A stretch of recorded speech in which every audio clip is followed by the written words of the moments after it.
So officially, this is the Salé-salé video, but I already gave away at the end of my last video that we'd be talking about silent majority in this one. Specifically, that would be accusing Salé-salé's mom, Queen Swinko-swinko, of being the mastermind behind all the silent majority killings. That being the case, let's just get on with it, right? We can leave this guy in the party room for now, skip all the introductions, and just make the case that it's Swinko-swinko. Get in, get out, 5-minute video. Let's do it. Swinko-swinko drew first blood in the Succession War when her Queensguard Tufty killed Mimosa. If she's telling her employees to strike at the first opportunity, well, that's what Silent Majority did. Maybe the user is another one of her Queensguards. And we can see why she might feel she's got to take a proactive role in the war to keep her son alive. I mean, look at him. She even tells him, "I'll do what I can," confirming that she's got resources and she's directing them towards winning the war somehow. And her Queensguard Tufty was a Nen user, so it stands to reason that her guard captain would be one too. Who's her guard captain? That would be Mushaho, the guard Salé-salé sends to Kurapika's Nen class. So he's in the room when Berrigan is killed by Silent Majority. He's right by the marionette, in fact. He even gestures helpfully towards where Lowberry is pointing, which helps draw everyone's attention exactly as the killer intends. That's a little suspicious. Backing up a little, we get to read the Silent Majority user's thoughts in this chapter, and they think nobody's gonna flex with Kurapika because of the importance of the mission that they're all on. And when we saw inside Mushaho's head, he also thought about being on an important mission. I won't hang too much importance on the exact wording since I'm not reading this in Japanese, but he's at least thinking in the same serious terms as the killer. So, Berrigan dies, Muhan dies, and when we check in with the Nen class later, there still haven't been any more attacks after that, and Mushaho isn't there anymore. He seems to have withdrawn from the class after Salé-salé's death. Coincidentally, the Silent Majority case has gone cold. With her only son dead, Swinko-swinko has no more use for whatever plan she was up to here, so it's just over. Kurapika's stressing out about finding this killer, but there's no killer left to find. He's just chasing shadows. Case closed. Except, you already saw it's not a 5-minute video, so let's take another look. First off, Mushaho being close to the marionette doesn't really tell us anything. Silent Majority seems to attack from pretty close range, but it could still be anyone in the room. They're all pretty close to each other. The helpful gesture isn't that incriminating, because Bellorante does the same thing, and they can't both be the killer, so one or both of them is just inadvertently playing into the killer's hands. And when Mushaho thinks about the mission being important, he could just be thinking something so typical of a guard in this situation that the user guessed it perfectly, which only points to him being really normal. As for when the killing stopped, it was actually before Salé-salé died. He was assassinated on the 5th day of the voyage, but Muhan died on the 3rd day, so the 4th day was the first day of class without a killing, and Mushaho was still there. So, not such a strong correlation there after all. Maybe Bellorante's advice about sticking together was enough to stop the killing on its own. And speaking of Salé-salé's assassination, if Swinko-swinko had some hotshot Nen users in her Queensguard like the Silent Majority user, why did no one see Rihan's Predator? Surely she would have kept at least one Nen user at his side at all times, right? The fact that no one reacts to Rihan at all makes me question just how good Swinko-swinko's resources were. It kinda looks like she didn't have any Nen users at her disposal, so maybe Tufty was hiding his Nen and she never even knew about him. So, unfortunately, I don't think the case against Mushaho and Swinko-swinko really holds together. And I was rooting for these two, believe me. Some of these panels would have looked like very clever hints in retrospect if he had turned out to be the user. And it's fun to think about Salé-salé just wanting this dude out of his party room because he was bringing down the vibe, and he was actually this highly skilled assassin the whole time.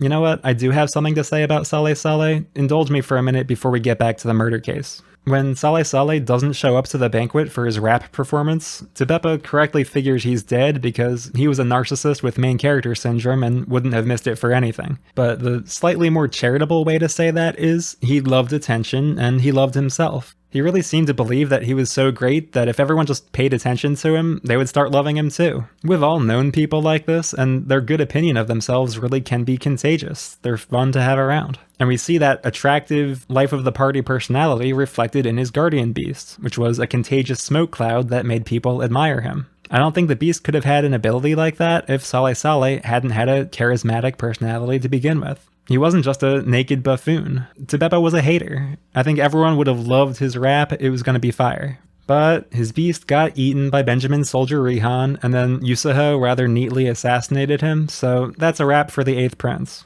Probably a fun guy, definitely comically unprepared for the Succession War. Now, let's get back to our murder mystery, and let's be a little more systematic this time. Begin at the beginning and all that. Well, the beginning has to be a look at the victims. There's the first 2 attacks, which wiped out 5 Queen's guards and Prince Wobel's retinue, and the second 2 attacks, which killed Mariam's guard Berrigan and Saridnik's guard Muhan. In a classic detective story, we ask about means, motive, and opportunity, and when Kurapika realizes these attacks have a common means, namely exsanguination via topical application of snakes, he jumps right to opportunity, who was around for both sets of attacks. The only survivors of Day 1 in room 1014 are Wobel, Oito, Kurapika, Bill, and Shimano. It's not Kurapika, and he cleared Bill and Shimano with his lie detector chain. It's not Wobel's guardian beast, because those things are invisible, their attacks are invisible, and everyone saw the snakes. Kurapika awakened Oito to Nen after the first attacks, but even if she was perfectly hiding her abilities from him for some reason, she's got no reason to disrupt the Nen class that's keeping her and her daughter alive. So these first attacks don't seem to have come from anyone in the room. That forces us to ask, does the silent majority user need to be in the room? The marionette works remotely, who's to say how far away the user can conjure it? Maybe they were standing somewhere around here, and they conjured it through a wall. Or, hey, it seems like the marionette possesses one target before the snakes attack, so maybe the user possessed one of the guards while they were walking through the hallway, and that carried the marionette with them into 1014. We don't know the exact limits or mechanics of this thing, but I do want to dispute the idea that none of these suspects in the Nen class are guilty because the assassin is just somewhere outside the room. I've seen this pop up a lot in discussion threads, and I've got 3 points I want to make.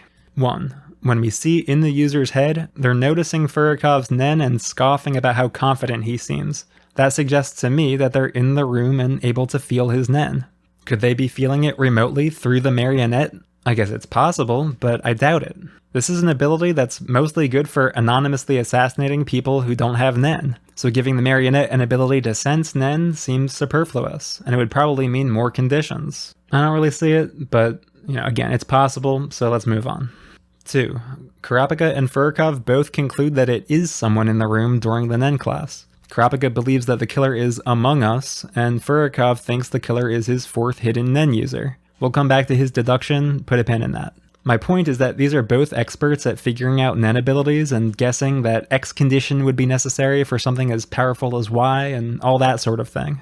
And based on how quickly Berrigan died, they both conclude that the killer is right there. The attacks on the Queen's guards don't necessarily prove them wrong, because maybe the added distance made the snakes drain blood way slower during those attacks, and it just didn't matter because there were no Nen users around and no way to fight back. But when the ability is used at full strength, these guys think the user has to be close, and that's expert testimony, so we shouldn't ignore it. It's not like we as readers are experienced Nen users who can be critical of their judgment, right?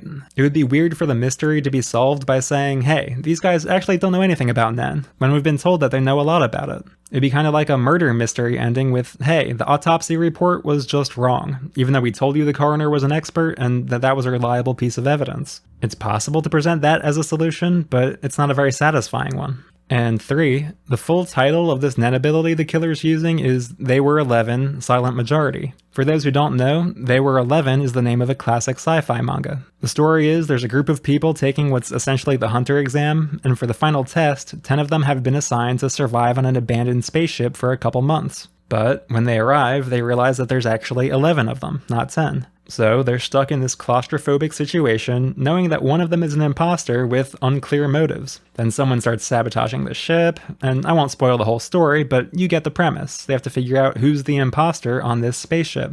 All of that is to say that Togashi's obviously referencing this story because the situations are parallel. Someone in here is not who they say they are, they're sabotaging the Nen class, and we're in suspense to find out who it is. If it's someone outside the class that they don't see or have a chance to suspect, then the parallel doesn't really work. And again, it wouldn't be satisfying to find out that was the answer, because would have had no ability to guess it in advance. So no, the user's not outside the room during the class. We don't know exactly how they did the first attacks, or why, but we'll get to that, but they were in the room when they killed Berrigan and Muhan. With the normal occupants of room 1014 cleared, that just leaves the people in this panel. So we've got our list of possible users, let's start crossing people off. I said earlier that the means in this case is the snake attack, but that was only half true. Really, the means is the user of silent majority, because presumably they're working for someone. That's why we accused Swinko-swinko at the beginning. If she were guilty, she'd be the real killer, and her guard Mushaho would just be the means that she used to get it done. So, by taking a hard look here at the possible means, we'll be able to work backwards and knock out some suspects behind the scenes, even if they've got a motive. And a great example of that is Benjamin, so let's start with him. He's got Baby Mina in the room to protect Prince Wobble, and he sent Furikov to attend the class. But the user's first thoughts were about Furikov's aura, so it's not him. And it's not Baby Mina, because we already know he's got a counteractive Nen ability, whereas Silent Majority is decidedly proactive. So although Benjamin has the best reason to shut down the class, and he's a hothead who Soldier Vincent attacked at the start of day 1, it can't be one of his pieces making this play. He's out. Let's also cross off the victims, and Lowberry, who was imprisoned on suspicion of killing Berrigan and thus wasn't around when Muhan died. And we already talked about my man Mushaho here, so he's out as well. Let's keep it rolling. Hulkenberg's guards bear the mark of his resolve, meaning that they're totally loyal to his ideals, meaning that they didn't even want to fight in the war until Hulkenberg had that chat with his dad and changed his mind. So they definitely wouldn't kill Queen's guards on day 1, and again, if they were spies who had infiltrated him somehow, the mark wouldn't have stuck. So these guys have to be legit. Serednik's guard Danjin can't be the user because the user was surprised by how Muhan acted, and besides, Theta and Salkov think they're the only Nen users guarding their prince. It's not Tubeppa's guard captain Mayor, because we see in his head when he's awakened to Nen, and it's all a novelty to him. Temfteri was sent to class by Zhang Li, who didn't know about Nen, so his employees don't either unless they're hiding it from him. Sakata definitely doesn't know it because we've seen in his head. I'll mark Temfteri and Hashito as possible, because they could be deep agents hiding their Nen from everyone and not really loyal to Zhang Li, but we have no evidence of that and nothing else to work with, so if it is them, it's impossible to guess at this point in the story. Now, Slaka's an interesting dude. He was spying on Zhang Li for Queen Dwazil. He could definitely know Nen, and Dwazil could be up to something, so he's making it to the list of good candidates. Sotobi was sent to class by 7th Prince Lazarus, but he's also Dwazil's guard captain. He's even more likely to know Nen than Slaka, so he's on the list. Lowberry was a secret Nen user, so we can't rule out Kacho and Fugetsu's maids entirely, but as the class begins, Fugetsu's maids are wondering what they're doing there, which doesn't match with someone who's planning a murder in the next couple minutes. And Kacho's maid Yuri is living in close proximity to Kacho's guard Melody, who can tell a killer by their heartbeat. Unless these thoughts are really misleading, or the killer can fool Melody, I think that's enough to cross them off. That leaves Bellerante, a hunter working for Prince Mariam. He admits he knows Nen, that's enough for me, he's on the list. And Longi, Tubeppa's other guard in the class besides Mayor.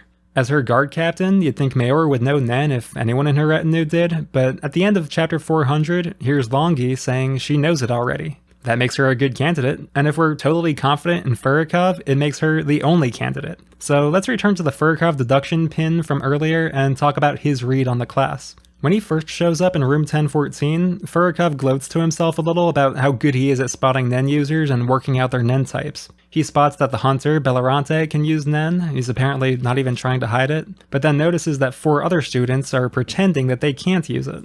As the Nen class progresses, we keep checking in with this guy. He says Lowberry was a Nen user, so that's 1, and 2 and 3 are Hulkenberg's boys who are giving off aura because they're marked by his guardian beast. That leaves a 4th hidden Nen user he's spotted, and he deduces that one must be the assassin who took out Berrigan and Muhan. So with Longi admitting she knows Nen, we have to consider that she might be that 4th hidden Nen user. Furikov might have identified her as the assassin, and he might have gotten it right.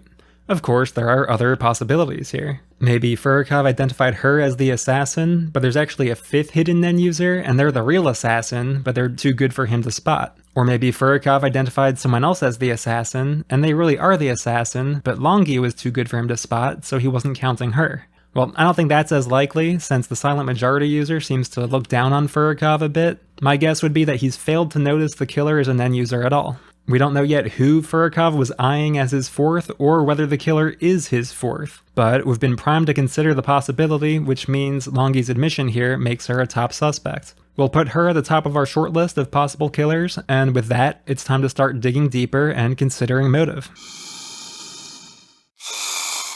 We saved motive for last mainly because it's baffling to try and find a common rationale for the Queensguard killings and the Nen class killings. Almost everyone benefits from the Nen class, and nobody benefits much from picking on Wobble right when the war begins. And no, the silent majority user is not acting purely in Woble's interests by taking out these spying Queen's guards. Disrupting Kurapika's class has every chance of ruining Kurapika's strategy and getting Woble killed. And even before that, remember that these Queen's guards were killed before anyone knew who Kurapika was. He didn't make his intercom announcement about Nen and become a person of interest until later. So if you don't know about Kurapika and you kill most of Woble's guards, what do you expect to happen? Well, probably that she'd die to someone like Vincent in the next hour or so. And if it weren't for Kurapika, that's what would have happened. So we're not looking for a friendly assassin here, we're looking for someone who probably expected Woble to die and is still okay with putting her in danger. So if Longi's our killer and Tubeppa's calling the shots, what could Tubeppa be thinking? She wants an alliance with Kurapika. Those are her explicit orders. Use the Nen class to recruit him. She seems open to alliances in general. She counts herself as one of the elder princes, but wants help from the younger princes to overcome the advantages held by, say, Benjamin.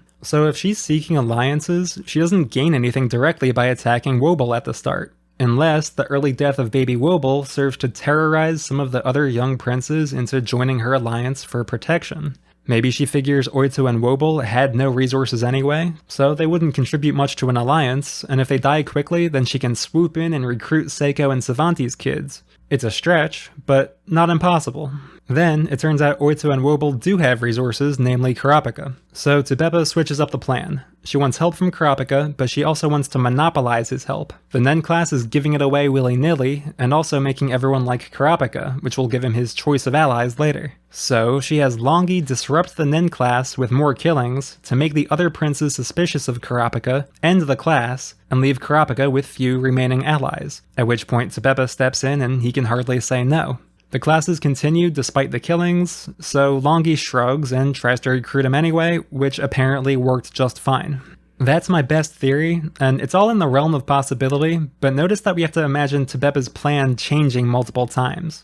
I question the premise that making an example of Woble would help recruitment much, and I question whether Tubeppa would really want to end the class. The more new Nen users in the war, the worse it is for Benjamin, which has to be good for Tubeppa regardless of who she's made alliances with. This is as charitably as I can see it, and it still doesn't really add up for me. And if Longi's a rogue agent not doing it for Tubeppa, she's in the same boat as a rogue Tempthery or Hashito. We don't have any clue what their motives would be, so it's possible, but there's nothing to talk about. So I don't love Longi for it. Let's look at Bellorante next. He works for Mariam, which means he works for Queen Savanti, and her guard captain is Verge, who doesn't know about Nen until Biscuit shows him a thing or two. So Savanti probably isn't hip to Nen, which would mean she's not ordering the silent majority killings, especially since one of the victims is her guard Berrigan. But Bellorante is a hunter hired on to guard Mariam just like Biscuit was. And Biscuit is a spy planted by Kurapika, so someone could have planted Bellorante too. Why not, say, Pariston? He hired Bill. Who knows how many other hunters he stuffed through that online recruitment. Bellorante even has this line about how when this job is over, he'll move on to the next job, which could be a very subtle hint that his next job is already lined up because it's to help Beyond as part of his expedition team. So if Bellorante is really employed by Pariston and or Beyond, why would they want these killings done? Well, unlike the rest of Tier 1, they knew who Kurapika was before his intercom announcement. The Zodiacs are guarding Beyond, and Kurapika's one of the Zodiacs, so making Kurapika's life harder might be seen as a long-term win. If he gets killed, the Zodiacs are short-handed.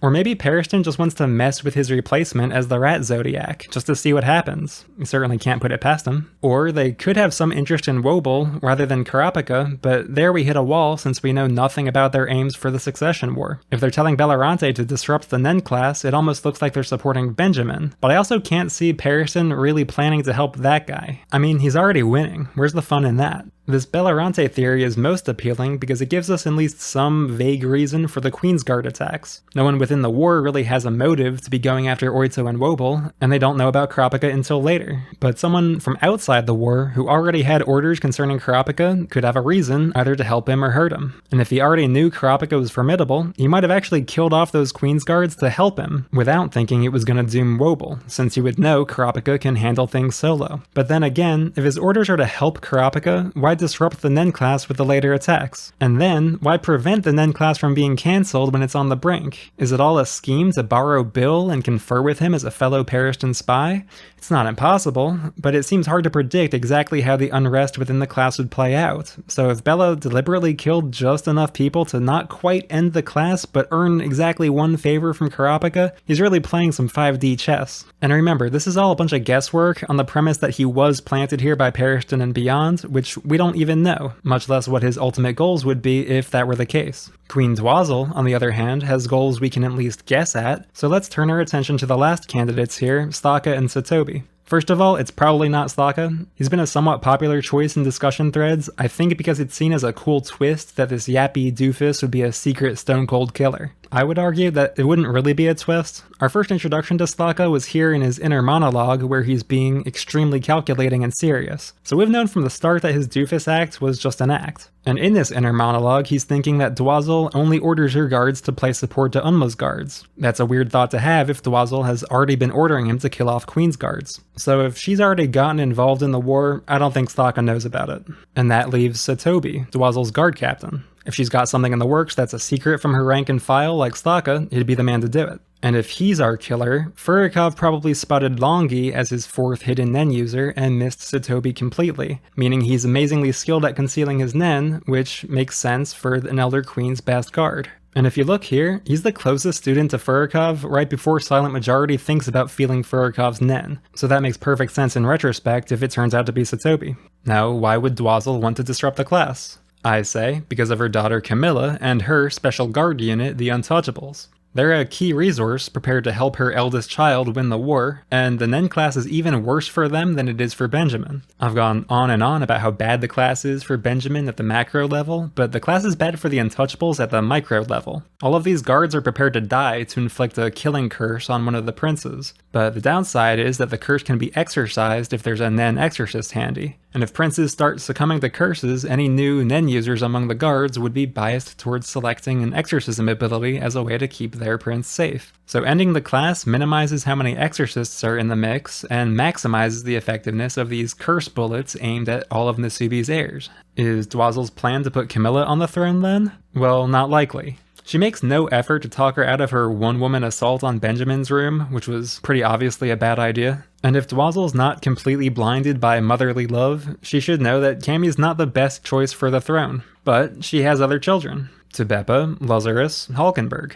She could spend Cammy's curse bullets to set up a favorable situation for one of them, while making sure her chosen child always has an exorcist at hand. And her chosen child has to be Hulkenberg, right? Supposedly, he doesn't get along with his mother, but he's still her youngest son. She could be scheming in secret to crown her baby boy without needing his knowledge or approval. He's got the most kingly qualities of any of her kids. He's already got the most loyal followers, which is a huge help for surviving the war. And we had that pointed conversation where Camilla wanted her to kill Hulkenberg to make us question which of the two she's more loyal towards.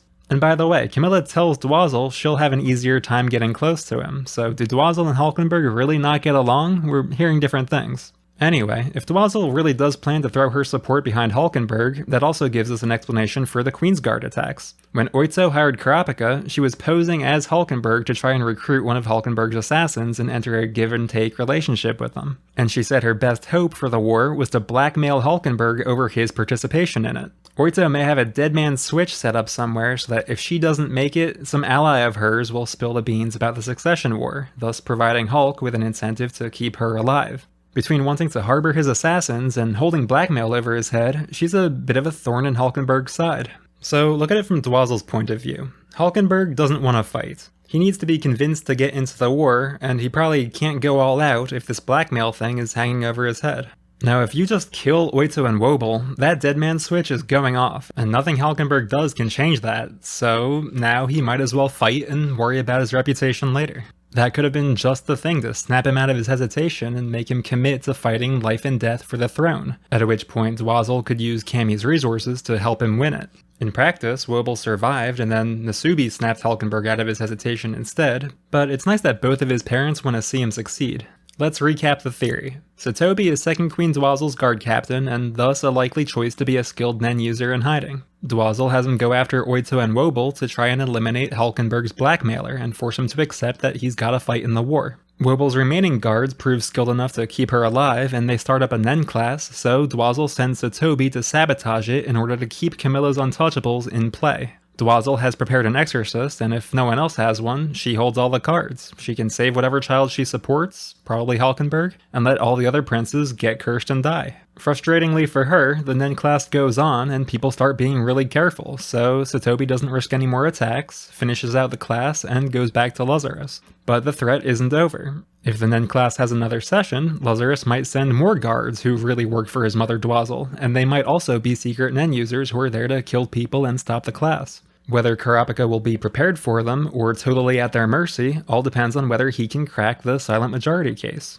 So that's my best guess, it's Dwazil and Sotobi. Runner-up goes to Periston and Bellerante, following some plan we can hardly guess at, and I think Tebeba and Longi are a red herring here, but I'll have egg on my face if Chapter 401 starts with Longi going, "Hey, I'm silent majority, we were testing you, alliance please." Zhongli's guards are not new hires, so if Temfteri or Hashida are spies embedded in his operation long ago, we have no clue what they want. And nobody else really makes sense, although I'll always have those 5 minutes when I thought it was Mushaho. So that's my take on the silent majority mystery as of Chapter 400. I've tried to be exhaustive, but if you think I've missed something, let me know in the comments. In the next video, we've got a double header with Prince Kacho and Prince Fugetsu. After all they've been through together, I just don't have the heart to split them up, you know? So, look forward to it, and I'll see you next time.